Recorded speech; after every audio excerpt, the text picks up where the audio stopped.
Mesdames, Mesdemoiselles, Messieurs, bonjour. Vous êtes sur la chaîne Live Doctors et nous avons le plaisir aujourd'hui d'accueillir le professeur Michael Greenberg. Bonjour monsieur. Bonjour. Merci d'être avec nous, encore une fois, car maintenant vous êtes un habitué de Live Doctors et je voudrais signaler que vous avez été vu des dizaines et des dizaines de milliers de fois par nos auditeurs et nos téléspectateurs qui ont apprécié les premières vidéos que nous avons faites avec vous. Vous êtes, je le rappelle, professeur de gynécologie obstétrique et de médecine de la reproduction, et vous êtes chef de service à l'hôpital Jean Verdier de ces spécialités.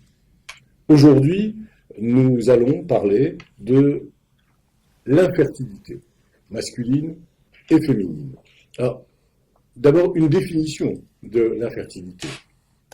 L'infertilité, c'est, on va dire, simplement le fait de ne pas arriver à concevoir, de ne pas arriver à avoir d'enfant. Que ce soit pour une cause qui va être masculine, qui va être féminine, ou qui va atteindre les deux membres du couple. Il faut la différencier de la stérilité, qui est un concept qui, lui, va bien entendu conduire au fait de ne pas pouvoir avoir d'enfant, mais qui est un statut rédhibitoire. Par exemple, le fait de ne pas avoir de spermatozoïdes pour un homme fait qu'il est a priori stérile, il ne pourra pas avoir d'enfant, sauf aidé par la médecine. Pareil pour une femme, si elle n'a pas d'utérus, ou si elle n'a pas de trompe, ou si elle n'a pas d'ovaire, c'est un statut ferme et définitif. Donc, après cette définition, envisageons les causes de l'infertilité masculine. Alors elles sont multiples. Elles sont multiples parce que elles peuvent soit survenir très tôt dans la vie, parce qu'il y a des causes qui atteignent déjà l'homme déjà avant la puberté. Ça peut être des hommes qui ne feront pas de puberté et qui n'arriveront pas qui n'auront pas du coup de développement au niveau de la production de spermatozoïdes. Et puis après, il y a des choses acquises.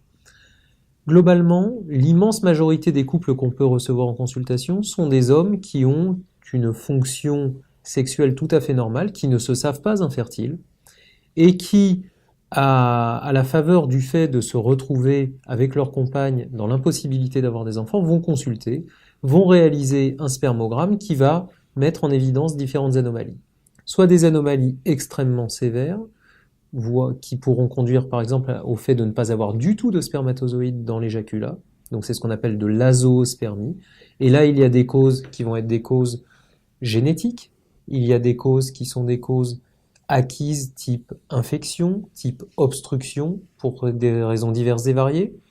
Et puis il y a des causes qui sont moindres que cette azoospermie, qui sont ce qu'on appelle des oligoasténotératoszoospermies, terme un peu barbare, qui définit le fait d'avoir peu de spermatozoïdes, peu mobiles, de forme anormale.